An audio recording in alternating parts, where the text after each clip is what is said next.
Hi everyone, welcome back to my channel. This is Shweta Malhotra.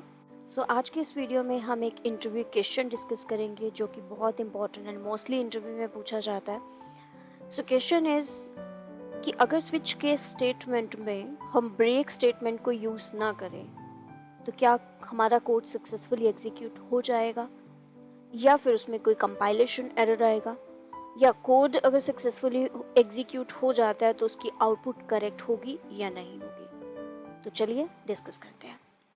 हमारे पास एक variable है int day is equal to 3, right. जल्दी से मैं यहाँ पे एक कोड राइट कर लेती हूँ।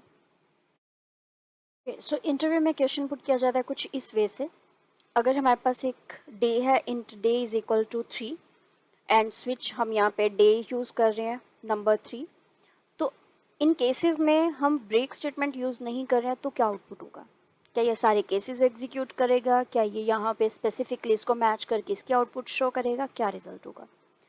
तो इस केस में अगर आप ब्रेक स्टेटमेंट यूज़ नहीं करते हो तो डे की वैल्यू हमारे पास है 3, वो पहले फर्स्ट इस केस के साथ मैच करेगा, ये केस मैच नहीं हो रहा तो ये स्टेटमेंट एग्जीक्यूट नहीं होगी, राइट। फिर उसके बाद डे वैल्यू है हमारे पास 3, इस केस के साथ मैच होगा, ये भी मैच नहीं कर रहा बिकॉज 3 एंड 2 इक्वल नहीं है तो ये स्टेटमेंट भी एग्जीक्यूट नहीं होगी। अब जैसे कंट्रोलर यहाँ पे आए और ये केस हमारा मैच होगा तो डेफिनेटली ये स्टेटमेंट एग्जीक्यूट होगी। बट अभी हम ब्रेक स्टेटमेंट यूज़ नहीं कर रहे हैं तो कंट्रोलर इस केस से अभी बाहर नहीं आएगा बिकॉज उसके बाद जितने भी केसेस होंगे जब तक उसको नेक्स्ट ब्रेक स्टेटमेंट नहीं मिल जाता तो वो उन सारी स्टेटमेंट को एग्जीक्यूट करेगा। जैसे कि इस केस में ये केस मैच हुआ, यहाँ पे कोई ब्रेक स्टेटमेंट नहीं है तो कंट्रोलर डिफ़ॉल्ट, चाहे वो कंडीशन ट्रू है, मैच हो रही है, नहीं हो रही है, वो डिफ़ॉल्ट पार्ट में जाएगा और इस मैसेज को भी एग्जीक्यूट कर देगा। तो जो आउटपुट हमारे पास होगी that would be Tuesday and wrong day, जो कि एक रॉन्ग आउटपुट हो सकती है बिकॉज हमारी रिक्वायरमेंट है कि एक ही केस मैच होना चाहिए और एक आउटपुट आनी चाहिए, बट हमारे पास यहाँ पे 2 आउटपुट्स आ रही हैं। इसीलिए स्विच केस के केस में ब्रेक स्टेटमेंट का होना ज़रूरी है। हर केस के लिए ब्रेक स्टेटमेंट आपको यूज़ करना है। देन अगर कोई भी केस मैच नहीं करेगा then only it should execute the default part, otherwise एक सिंगल केस की एग्जीक्यूशन होनी चाहिए, करेक्ट। तो चलिए इस एग्जाम्पल को हम एडिटर में चेक करते हैं। जो हमने डिस्कस किया कि if we are not using any break statement, let's suppose हम यहाँ पे इन केसेस के लिए ब्रेक स्टेटमेंट यूज़ नहीं कर रहे हैं, कुछ केसेस के लिए कर रहे हैं, राइट। अगर डे नंबर मैंने सेट किया यहाँ पे 1, so controller will match this value with the case 1, match हो रही है, ये स्टेटमेंट एग्जीक्यूट हो जाएगी।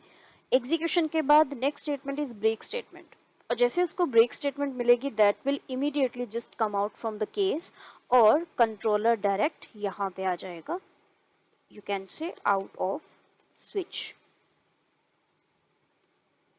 Case.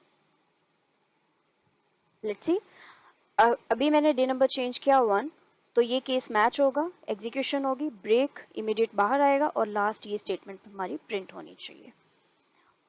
Now the value is Sunday and out of switch case. Okay, now let's suppose the day number is 2. अब क्या होगा, वो केस 1 से मैच करेगा, मैच नहीं कर रहा, अब केस 2 से मैच किया, केस 2 से मैच होगा, ये स्टेटमेंट हमारी एग्जीक्यूट होनी चाहिए, बट यहाँ पे हम ब्रेक स्टेटमेंट यूज़ नहीं कर रहे हैं, तो चाहे वो केस मैच हो रहा है या नहीं हो रहा, उसकी वैल्यू मैच हो रही है या नहीं हो रही, वो स्टिल उन स्टेटमेंट को तब तक एग्जीक्यूट करेगा जब तक उसको नेक्स्ट ब्रेक स्टेटमेंट नहीं मिल जाती। तो इस केस में रिजल्ट क्या होगा, Monday, then Tuesday, Wednesday and Thursday, और जैसे इसको यहाँ पे ब्रेक स्टेटमेंट मिलेगा कंट्रोलर बाहर आ जाएगा और वो प्रिंट करेगा आउट ऑफ स्विच केस। चलिए एग्जीक्यूट करके देखते हैं। Now here you can see Monday, Tuesday, Wednesday, Thursday, और जैसे इसको ब्रेक स्टेटमेंट मिला इमीडिएट बाहर आया और उसने ये स्टेटमेंट प्रिंट कर दी out of switch case. And ये इंपॉर्टेंट क्वेश्चन है जो इंटरव्यू में पूछा जाता है।